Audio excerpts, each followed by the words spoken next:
Asia सबसे बड़ा महाद्वीप है। निश्चित रूप से इसकी तटरेखा भी बहुत ज़्यादा बड़ी होगी।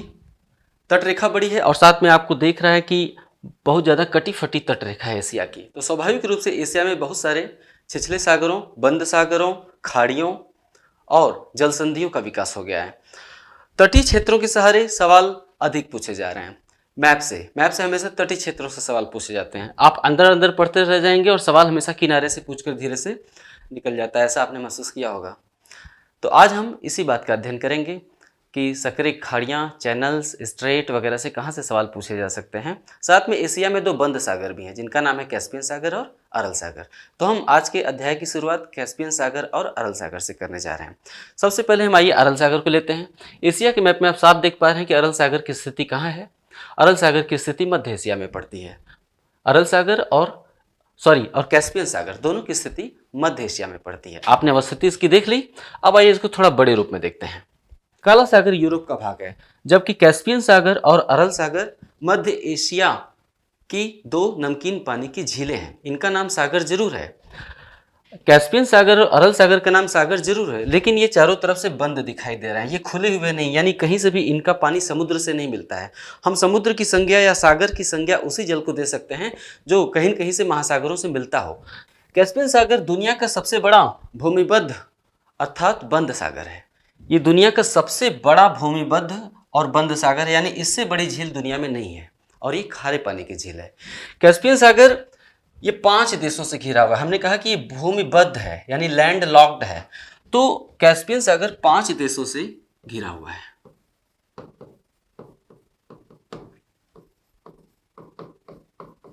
आप मैप में साफ देख सकते हैं कि कौन कौन से 5 देश हैं। पहला देश हम अगर रूस से शुरू करें, हरे कलर का ये रूस है, ब्लू कलर का रूस है, तो यहाँ से यहाँ तक का हिस्सा रूस है। रूस के बाद अजरबैजान, उसके बाद ईरान, ईरान के बाद तुर्कमेनिस्तान और उसके बाद कजाकिस्तान। ये 5 देश मिलकर सीमा बनाते हैं। रूस,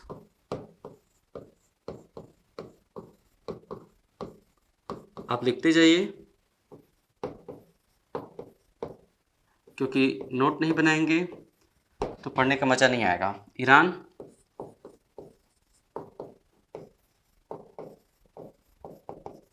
तुर्कमेनिस्तान, 5वां है कजाकिस्तान।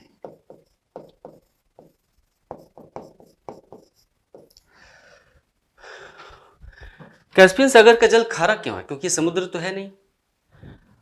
जैसे काला सागर में भूमध्य सागर का पानी आता है इसलिए खारा है। कैस्पियन सागर का जल खारा क्यों है? क्योंकि समुद्र तो वर्तमान में है नहीं।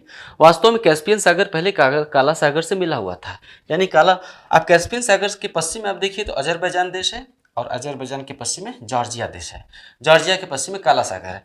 तो ये जो जॉर्जिया और अजरबैजान है, इन जगहों से प्राचीन काल में, बहुत पुराने समय में कैस्पियन सागर का पानी यहाँ पे ब्लैक सी से मिला हुआ था, इसलिए यहाँ पे खारा पानी आता था। लेकिन बाद में चूंकि महाद्वीपीय प्रवाह हुआ, महाद्वीप स्थिर तो है नहीं, प्रवाहित होते रहते हैं, प्लेटों के ऊपर हैं और प्रवाहित होते रहते हैं, इसलिए बाद में हिस्सा लॉक हो गया, इसलिए कैस्पियन सागर बंद हो गया। और यही कारण है कि कैस्पियन सागर का पानी खारा है।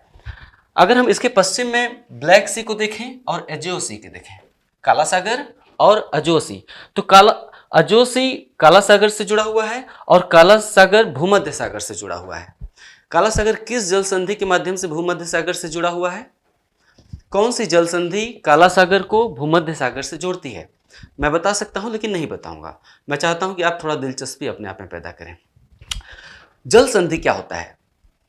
जल संधि 2 भूमि खंडों के बीच में एक सकरा समुद्री क्षेत्र होता है। मान लेते हैं जल संधि क्या होता है। जैसे जल संधि ये होता है, मान लेते हैं ये एक भूमिखंड है ना, और दूसरा भूमिखंड ये है, ठीक है। ये दोनों क्या है? भूमि है, और ये भी भूमि है। ये क्या है? मान लेते हैं ये काला सागर है, और नीचे क्या है? हम मान लेते हैं भूमध्य सागर है। यानी ये पूरा क्या है? सागर है। ये पूरा इधर और इधर सागर है, और बीच में भी जल फैला हुआ है। तो 2 भूमिखंडों के बीच जो सकरा जलीय क्षेत्र होता है, और वो सकरा जलीय क्षेत्र जो 2 बड़े जल क्षेत्रों को जोड़ता है, है ना। समुद्रों में जो सकरा जली क्षेत्र, वह सकरा जली क्षेत्र जो दो बड़े समुद्रों को जोड़ता है, उसे हम क्या कहते हैं, जल संधि कहते हैं। तो एक तरह के डमरू के कलर की आकृति बनाता है, तो इसे हम जल डमरू मध्य भी कहते हैं। क्या कहते हैं, जैसे आप इसमें जल डमरू, आप इसको डमरू की तरह की आकृति देख सकते हैं, है ना, ये डमरू की तरह दिखाई दे रहा है, तो इसे हम जल डमरू मध्य कहते हैं। ये डमरू की तरह, ये मध्य का जो एरिया है जल डमरू मध्य होता है, क्लियर। इसलिए इसे हम जल डमरू मध्य या जल संधि और इंग्लिश में क्या कहते हैं, स्ट्रेट, और कभी कभी चैनल भी कहते हैं, है ना। जैसे पाक चैनल, इंग्लिश चैनल। तो चैनल और इंग्लिश चैनल कहाँ कहाँ पे हैं, जल संधियाँ कहाँ कहाँ पे हैं, एशिया के चारों तरफ। इस पर भी बात हम करेंगे। तो मैं आपसे बता रहा था कि एक तरफ तो हम देखते हैं कि अजो सागर और काला सागर का जल भूमध्य सागर से जुड़ा हुआ है। वो कौन सी जल संधि है जिसके माध्यम से काला सागर भूमध्य सागर से जुड़ा हुआ है, आप बताएंगे इसका उत्तर, ठीक है। लेकिन इसलिए काला सागर के चूंकि भूमध्य सागर से जुड़ा हुआ है, इसलिए काला सागर के पानी का मिलन होता रहता है, किससे, भूमध्य सागर से। स्वाभाविक सी बात है कि इसी तरीके से एजोसी और काला सागर के पानी का बहिर्गमन हो जाता है, यानी भूमध्य सागर से कुछ पानी अंदर आ जाता है और कुछ पानी काला सागर से भूमध्य सागर की तरफ चला जाता है, यानी पानी का प्रवाह बना रहता है।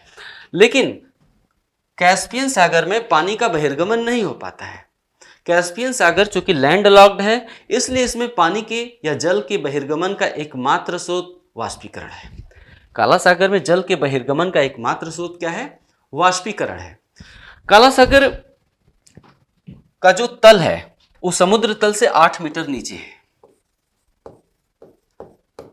काला सागर का जो तल है, यानी काला सागर का जो जल का सतह है, वो समुद्र के सतह से 8 मीटर नीचे है, यानी समुद्र की सतह जितना ऊंचा नहीं है। अगर समुद्र का सतह यहाँ है तो काला सागर का सतह, सॉरी, कैस्पियन सागर का सतह समुद्र की सतह से 8 मीटर नीचे है, क्लियर।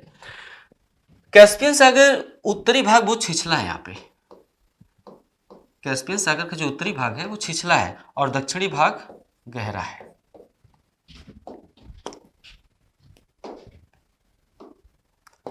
कैस्पियन सागर का जो उत्तरी भाग है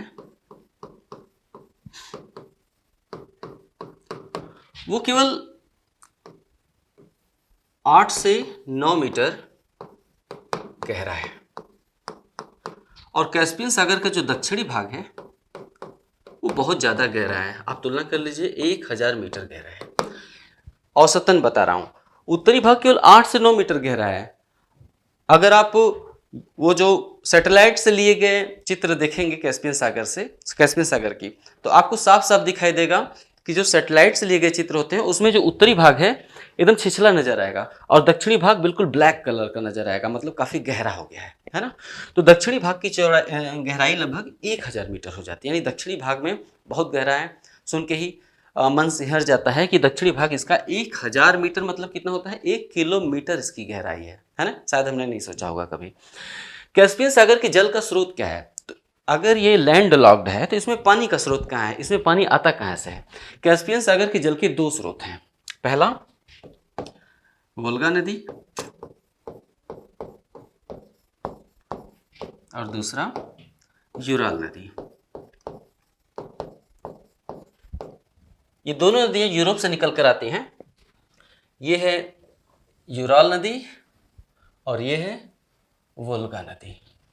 ये दोनों नदियां यूरोपीय क्षेत्रों से निकल कर आती हैं और कैस्पियन सागर के उत्तरी भाग में मिल जाती हैं। कैस्पियन सागर के 80% जल की आपूर्ति किससे होती है, वोल्गा नदी से होती है। यानी कैस्पियन सागर में 80% जो पानी की आपूर्ति है वो वोल्गा नदी से प्राप्त होती है। यूराल नदी से केवल 10 या 15% जल की आपूर्ति हो पाती है, बाकी आपूर्ति छोटी नदियों से होती होगी, क्लियर। तो चूंकि उत्तरी भाग में 2 बड़ी नदियां हैं ये यूरोप की, ये दोनों यूरोप की 2 बड़ी नदियां हैं, सर्वाधिक बड़ी। तो चूंकि यूरोप की 2 बड़ी नदियां कैस्पियन सागर में जल गिराती हैं, इसलिए स्वाभाविक रूप से उत्तरी कैस्पियन सागर में लवणता कम है, खारापन कम पाया जाता है। कैस्पियन सागर के पूर्व में आप देखेंगे तो एक दूसरी भूमिबद्ध झील है जिसमें हम अरल सागर कहते हैं। अरल सागर का जल भी खारा है क्योंकि ये भी पहले कैस्पियन सागर से, या ये पूरे क्षेत्र समुद्री क्षेत्र थे, बाद में महाद्वीपों के प्रवाह के चलते कैस्पियन सागर भी बंद हो गया और अरल सागर भी बंद हो गया। क्यों, महाद्वीपों के प्रवाह के चलते। अरल सागर भी पहले एक समुद्र हुआ करता था। अरल सागर की स्थिति मध्य एशिया में 2 देशों के बीच है। Kazakhstan, Uzbekistan.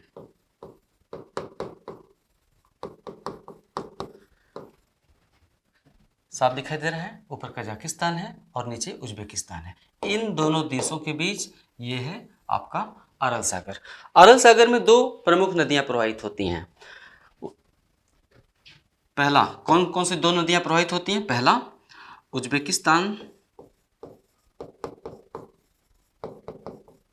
उज्बेकिस्तान से निकलने वाली आमू दरिया, और कजाकिस्तान से निकलने वाली सिर दरिया।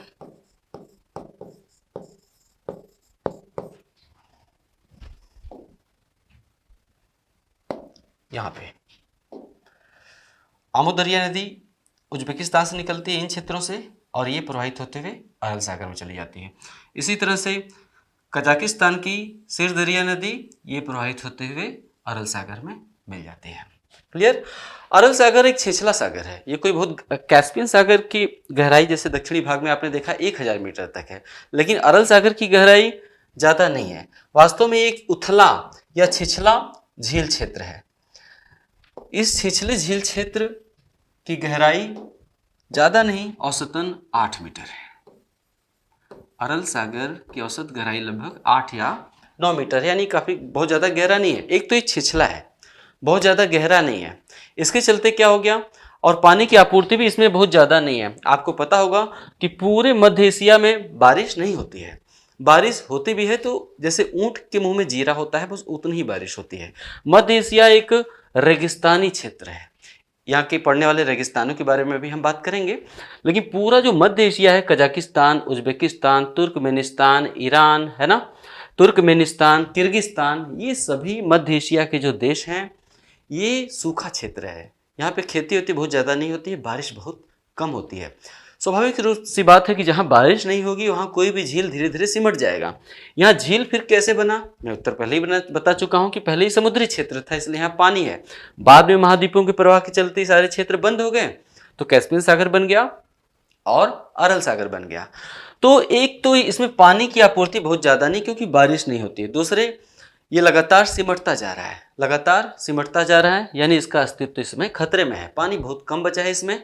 1960 से पहले अरल सागर का विस्तार काफ़ी ज़्यादा था।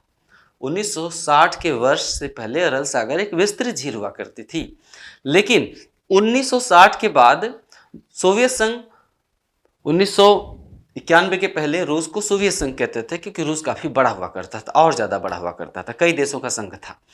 तो 1960 के पहले काफ़ी बड़ा था अरल सागर, लेकिन 1960 के बाद सोवियत संघ ने अपने यहाँ कुछ सिंचाई परियोजनाएं शुरू की। तो चूंकि सिंचाई परियोजनाओं के लिए पानी की आवश्यकता होती है, इसलिए सोवियत संघ ने सिंचाई परियोजनाओं के लिए जो नदियाँ अरल सागर की तरफ जाती थी उनकी दिशा मोड़ दी, किधर? अपने खेतों की तरफ। नदियों की दिशा अपने खेतों की तरफ मोड़ लिया, उन पर बांध बना लिए, वहाँ से नहरें निकालकर खेतों की तरफ ले गया। परिणामस्वरूप अरल सागर में पानी की आपूर्ति की कमी हो गई और 1960 के बाद ये लगातार सिकुड़ता चला गया और वर्तमान में स्थिति ये है कि ये केवल 10% रह गया है। यानी 1960 में इसका आकार जितना था उसकी तुलना में अरल सागर सिमट कर अब केवल 10% रह गया है। अब एक छिछला दलदल से ज़्यादा ही कुछ नहीं है। कैस्पियन सागर, अरल सागर के बाद हम लाल सागर को देखते हैं। आप सामने जो भूमिखंड ये बड़ा सा देख रहे हैं, ये अरब प्रायद्वीप है। क्यों नहीं इसको हम पहले एशिया के मानचित्र में देख लें कि है कहाँ।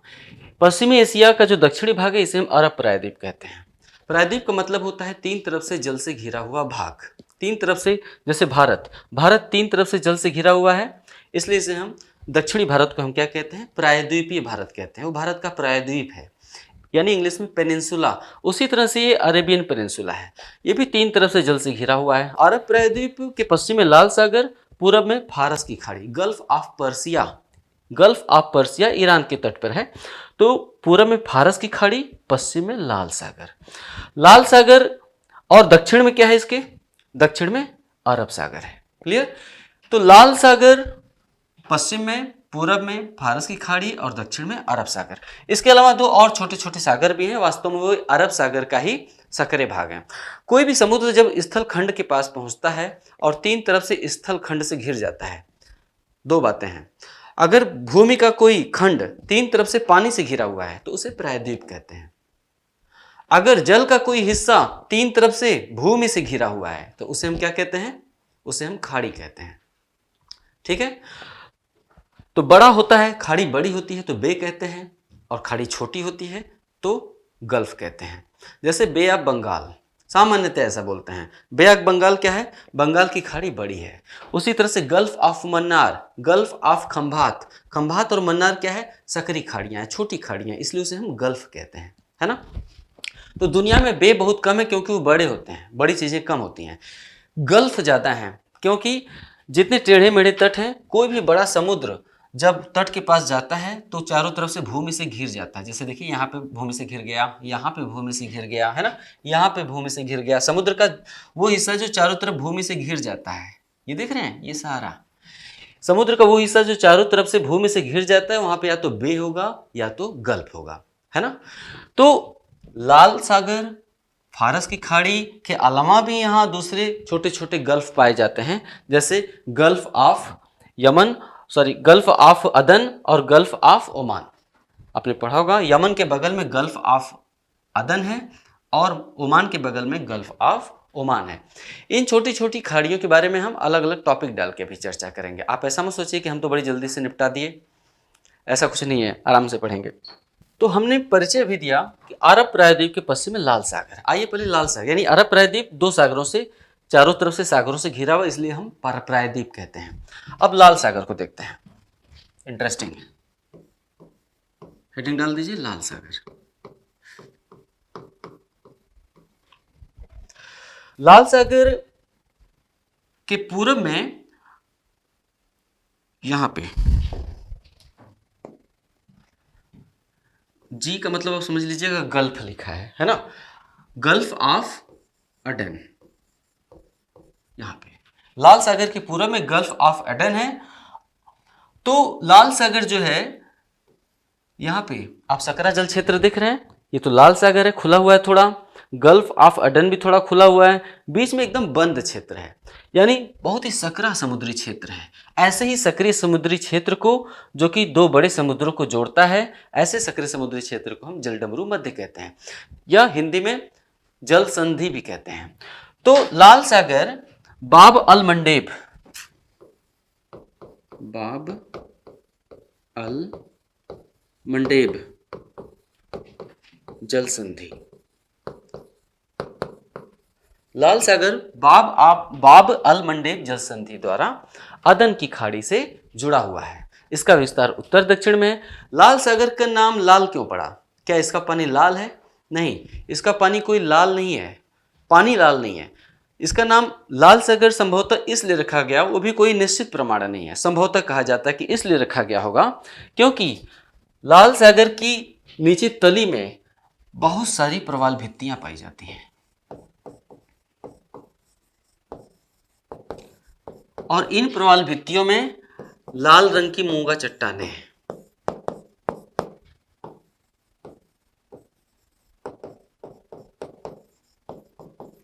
लाल सागर के नितल पर, लाल सागर की तली पे बहुत सारी प्रवाल भित्तियां पाई जाती हैं, और इन प्रवाल भित्तियों में लाल कलर की लाइट रेड कलर की मूंगा चट्टान है, जिसके चलते जब हम सतह के ऊपर से तली की तरफ देखते हैं, सतह के ऊपर से, जल की सतह के ऊपर से तली की तरफ जब देखते हैं, तो कभी कभी इसका पानी लाल रंग का नजर आता है, इसलिए इसका नाम लाल सागर कर दिया गया। लाल सागर के उत्तर में अगर आप ध्यान से देखेंगे तो उत्तर में एक भारतीय प्रायद्वीप की तरह त्रिभुज वाला एरिया दिख रहा है, इसे हम मिस्र का सिनाई प्रायद्वीप कहते हैं। ये पूरा जो हिस्सा है पश्चिम में लाल सागर के, ये अफ्रीका महाद्वीप है। अफ्रीका महाद्वीप पर यहाँ पे सूडान बसा हुआ है और यहाँ पे इजिप्ट बसा हुआ है। इजिप्ट को ही मिस्र कहते हैं। मिस्र का ही एक हिस्सा लाल सागर में त्रिभुज की तरह ऐसे निकला हुआ है, ठीक जैसे भारत का प्रायद्वीपीय वाला हिस्सा दिखता है ना, वैसा ही निकला हुआ है। इसके पश्चिम में सुएज की खाड़ी है और इसके पूर्व में जो नीला वाला हिस्सा दिख रहा है वो अकाबा की खाड़ी है। जैसे हमने ये बना दिया आपका सिनाई प्रायद्वीप, सिनाई प्रायद्वीप।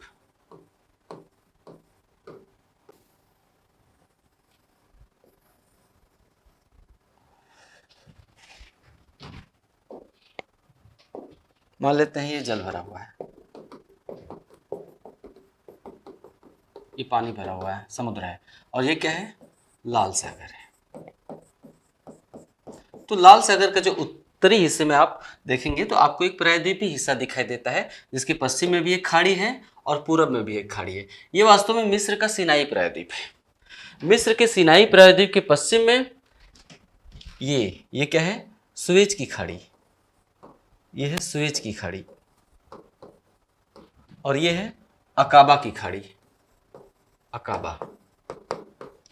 वास्तव में सुएज की खाड़ी और अकाबा की खाड़ी कोई अलग अलग समुद्र नहीं है, वास्तव में ये लाल सागर का ही छोटा छोटा हिस्सा है, संकरा हिस्सा है, जो कि तीन तरफ से जमीन से घिरा हुआ है, इसलिए इसे हम, यहाँ भी तीन तरफ से घिरा हुआ है, सुएज की खाड़ी भी तीन तरफ से घिरी हुई है, और अकाबा की खाड़ी भी तीन तरफ से भूमि से घिरी हुई है, इसलिए इसे हम खाड़ियों की संज्ञा देते हैं। तो गल्फ ऑफ सुएज और गल्फ ऑफ अकाबा, दोनों गल्फ के बीच में सिनाई प्रायद्वीप है, जो कि मिस्र का हिस्सा है। और सिनाई प्रायद्वीप के उत्तर में जो जलीय क्षेत्र है, सिनाई प्रायद्वीप के उत्तर में जो जलीय क्षेत्र आपको दिखाई दे रहा है, वो कुछ और नहीं, भूमध्य सागर है। अगर आप एशिया के बड़े मैप में देखें तो आपको साफ साफ यहाँ पे भूमध्य सागर दिखाई देगा। ये है लाल सागर, लाल सागर के उत्तर में सिनाई प्रायद्वीप, और उसके उत्तर में अगर आप देखें तो ये पूरा का पूरा हिस्सा जो है भूमध्य सागर का है। ये जलीय क्षेत्र भूमध्य सागर के अंतर्गत पड़ता है। तो शुरू में लाल सागर बिल्कुल बंद था और उसके उत्तर में भूमध्य सागर था। लाल सागर और भूमध्य सागर के बीच में ये जो जलीय क्षेत्र है इतना है ना, बाद में इसको काटकर यहाँ नहर का विस्तार किया गया। नहर का विस्तार, उसका नाम रखा गया सुएज नहर। तो इससे सुविधा ये हुई कि लाल सागर के द्वारा जाने वाले जहाज सुएज नहर से होते हुए, भूमध्य सागर होते हुए सीधे इटली और स्पेन पहुंच जाते थे, है ना। उनको अफ्रीका पूरा पार नहीं करना पड़ता था। तो सुएज नहर से जो भी नहरें लाल सागर से, जो भी जहाजें लाल सागर से जाती थी, वे सुएज नहर को पार करके भूमध्य सागर में चली जाती थी। इस नहर को हमने सुएज नहर नाम दिया। आप बताइए कि सुएज नहर का निर्माण कब हुआ। तो सुएज नहर पर दो बंदरगाह स्थित हैं। एक तो भूमध्य सागर के तट पर, ये जो नहर यहाँ पे बनाई गई, तो भूमध्य सागर के तट पर एक बंदरगाह है और एक बंदरगाह लाल सागर के तट पर है। ये दोनों बंदरगाह मिस्र में है, क्योंकि सुएज नहर का जो विकास है वो मिस्र की भूमि को काटकर किया गया। ठीक है, तो मिस्र की सरकार ने बाद में सुएज नहर का राष्ट्रीयकरण कर दिया, और जो भी विभिन्न देशों की जहाजें लाल सागर से होते हुए भूमध्य सागर में जाती हैं, मिस्र उन पर टैक्स लगाता है। मिस्र की आय का सबसे बड़ा स्रोत सुएज नहर से गुजरने वाले जहाज़ों पर लगाया जाने वाला कर है, उसी से सबसे ज़्यादा आय प्राप्त करता है मिस्र, क्योंकि बहुत से देशों की जहाज़ें भूमध्य सागर में जाने के लिए सुएज नहर का सहारा लेती हैं। ये पूरा का पूरा जो पूरब में एशिया है, अरब प्रायद्वीप के पूरब में भारत, भारत के पूरब में दक्षिण पूर्वी एशिया, चीन, इनके सभी के जहाज़ अगर यूरोप जाने हैं तो लाल सागर होते हुए उसके बाद सुएज की खाड़ी में जाएंगे, उसके बाद सुएज नहर में जाएंगे, और उसके बाद भूमध्य सागर के देशों तक पहुँच जाते हैं, जो कि यूरोपीय देश हैं। तो मिस्र की सरकार ने यहाँ पर दो बंदरगाहों का विकास किया है। भूमध्य सागर के तट पर जिस बंदरगाह का विकास किया उसका नाम है पोर्ट सईद।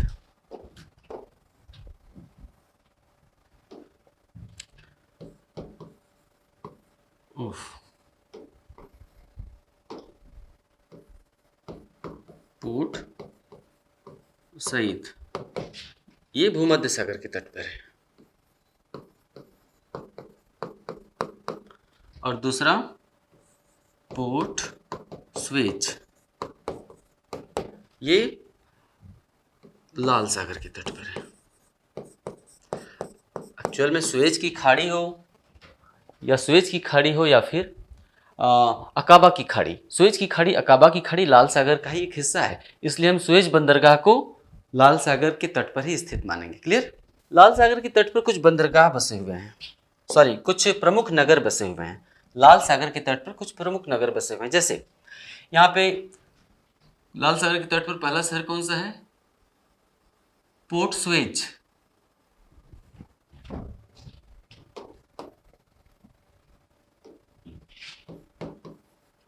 पोर्ट सुएज किस देश में है, मिस्र में। दूसरा प्रमुख शहर कौन सा है, सूडान में, पोर्ट सूडान, यहां पे दिखाई दे रहा है आपको।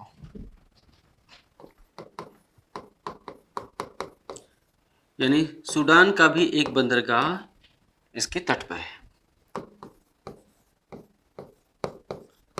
और तीसरा है अदन, नहीं जद्दा।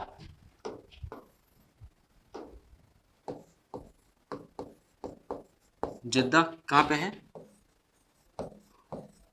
सऊदी अरब। जद्दा सऊदी अरब में, यहाँ पे जद्दा, ये दिखाई दे रहा है जद्दा, क्लियर। जद्दा के पूर्व में आपको मक्का दिखाई दे रहा होगा, और मक्का के उत्तर में यहाँ पे मक्का और यहाँ पे मदीना दिखाई दे रहा होगा। दुनिया भर से जो भी हज यात्री मक्का मदीना हज करने जाते हैं वो सीधे मक्का या मदीना नहीं पहुँच जाते हैं, क्योंकि जो एयरपोर्ट है वो जद्दा में है। अगर आप कभी हज करने जाएंगे तो आपको पहले आपकी फ़्लाइट जो है वो जद्दा के लिए होगी। जद्दा में आप लैंड करेंगे, उसके बाद जद्दा से आप किसी दूसरे सवारी से होके मदीना या मक्का कहीं भी पहुंच सकते हैं। तो जद्दा मक्का मदीना के बगल में प्रमुख एयरपोर्ट है जो कि लाल सागर तट पे है। तो लाल सागर तट पे 3 प्रमुख बंदरगाह और शहर दिखाई दे रहे हैं, पोर्ट सुएज, पोर्ट सूडान और जद्दा। क्लियर।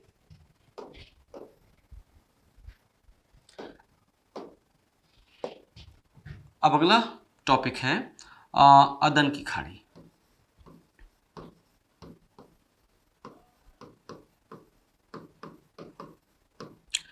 अदन की खाड़ी बाब अल मंडेब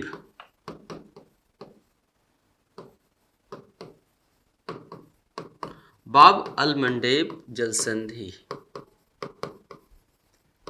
द्वारा लाल सागर से, यह अदन की खाड़ी, ये अदन है और ये गल्फ ऑफ अडन लिखा हुआ है। ये देखिए गल्फ ऑफ अडन, ये बाब अल मंडेब यहाँ पे लिखा हुआ है। तो अदन की खाड़ी बाब अल मंडेब जलसंधि द्वारा लाल सागर से जुड़ा हुआ है। अदन की खाड़ी के मुहाने पर एक द्वीप है सोकोत्रा। अदन की खाड़ी के मुहाने पर एक द्वीप सोकोत्रा है। सोकोत्रा द्वीप पर यमन का अधिकार है। ये जो सोकोत्रा द्वीप है इस पर यमन का अधिकार है। यमन का प्रमुख शहर अदन, यमन का प्रमुख शहर है अदन, वो अदन की खाड़ी के तट पर है। अदन की खाड़ी के तट पर यमन का प्रमुख शहर अदन है, और अदन के नाम पर ही इस खाड़ी का नाम क्या रखा गया है? Gulf of Aden. नेक्स्ट अगला टॉपिक है फारस की खाड़ी।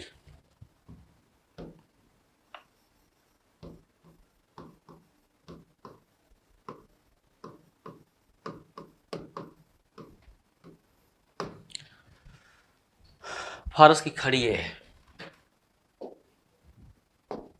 यहां से शुरू होता है, ये केवल इतना हिस्सा फारस की खाड़ी, इतना ही, ये फारस की खाड़ी। फारस की खाड़ी दुनिया में सबसे ज़्यादा तेल संपन्न क्षेत्र है। अगर क्षेत्रफल के लिहाज से देखा जाए तो इसके तट पर जितने भी देश बसे हुए हैं सब तेल संपन्न हैं। जैसे फारस की खाड़ी के तट पर कौन कौन से देश बसे हुए हैं अगर आप ध्यान से देखें तो संयुक्त अरब अमीरात, यूएई, संयुक्त अरब अमीरात। उसके पश्चिम में, अच्छा यहाँ पे ओमान लिखा हुआ है। ओमान फारस की खाड़ी के तट पर नहीं है, बल्कि ओमान की खाड़ी के तट पर है, क्योंकि फारस की खाड़ी यहीं तक है। तो ये जो ओमान है आप देखिए, इसके पूर्व में यहाँ से शुरू होता है, ओमान यहाँ से स्टार्ट होता है, ये है ओमान। तो ओमान फारस की खाड़ी के तट पर नहीं है। यहाँ से जुड़े हुए सवाल खूब पूछे जाते हैं, छोटे छोटे, जो कि आपने ध्यान नहीं दिए होंगे, अचानक से उठा लिया जाएगा। तो मैं चाहता हूँ कि इन छोटे छोटे टॉपिक पर थोड़ा सा वर्क कर लेते हैं। तो फारस की खाड़ी के तट पर बसे हुए जो देश हैं वह है संयुक्त अरब अमीरात, उसके पश्चिम में कतर, और उसके पश्चिम में बहरीन आपको दिखाई दे रहा है, ये है कतर और ये है बहरीन। उसके पश्चिम में ये पूरा क्या है? सऊदी अरब, पिंक कलर का सऊदी अरब।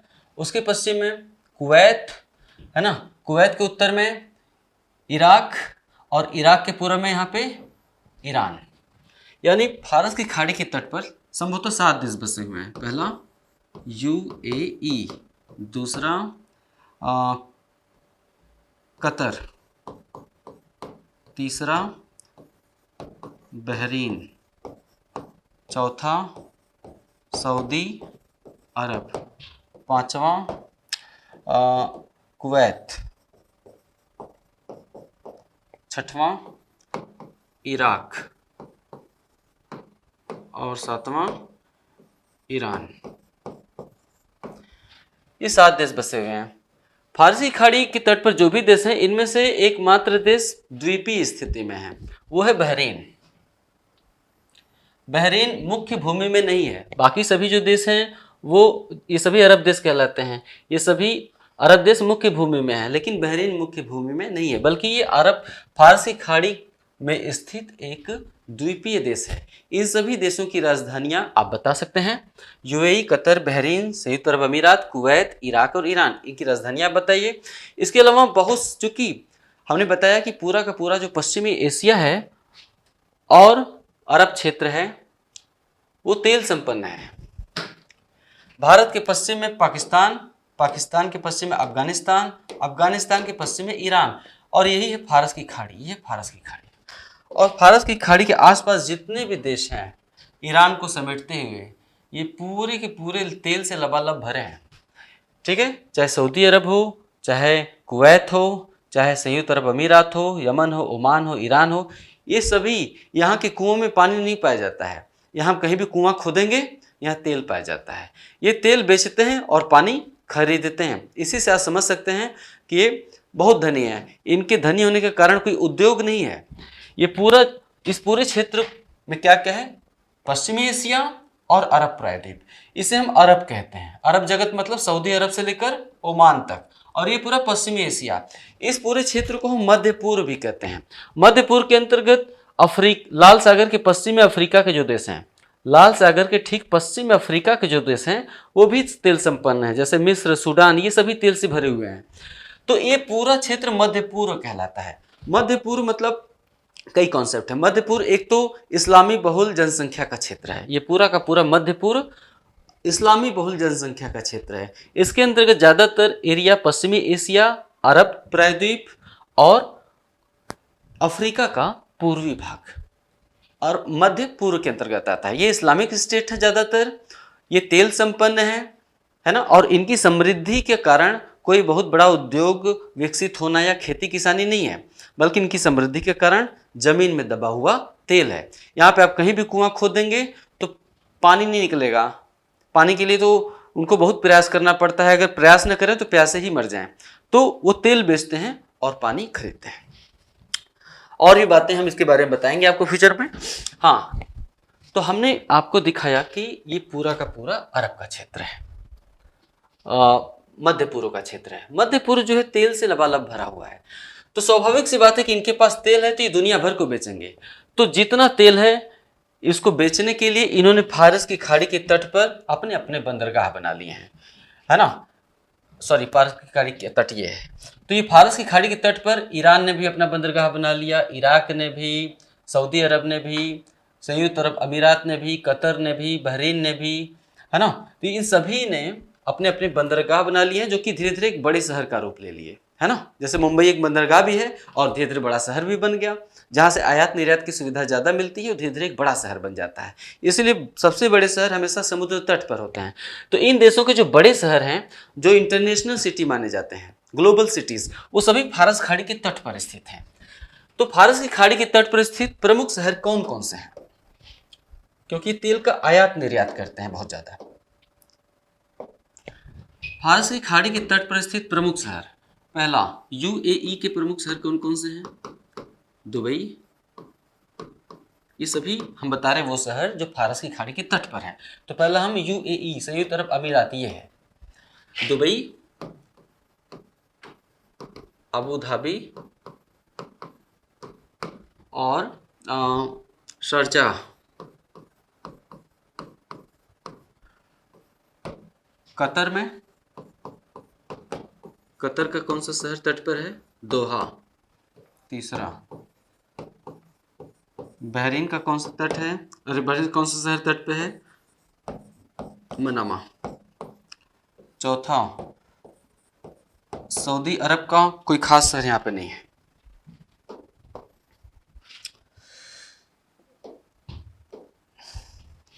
चौथा कुवैत, कुवैत सिटी फारस की खाड़ी के तट पर है, कुवैत सिटी। पांचवा इराक, इराक का कौन सा शहर है, बसरा। छठवां ईरान। ईरान का कौन सा शहर है? बुशेर। तो ये सभी शहर फारस की खाड़ी के तट पर है। यहाँ पे कुवैत कहाँ पे है? कुवैत बिल्कुल कॉर्नर में है, जो फारस की खाड़ी का बिल्कुल पश्चिमी कोना है। हरे कलर का आपको दिखाई दे रहा है, ये जो हरे कलर का कोना है ये पूरा कुवैत है ना। और उसके उत्तर में ये इराक है, इराक यहाँ तक चला है ये देखिए, और ये ईरान है। क्लियर? चूंकि अच्छा खासा हिस्सा मैंने कवर किया, लेकिन अभी एशिया की सकरी खाड़ियाँ, छिछले समुद्र और चैनल अभी कंप्लीट नहीं हुए हैं। अभी तो हमने पश्चिमी एशिया में ही आपको केंद्रित किया। अगले वीडियो में आज हम इतना ही करते हैं। अगले वीडियो में हम आपको कहाँ से कहाँ तक दिखाएंगे।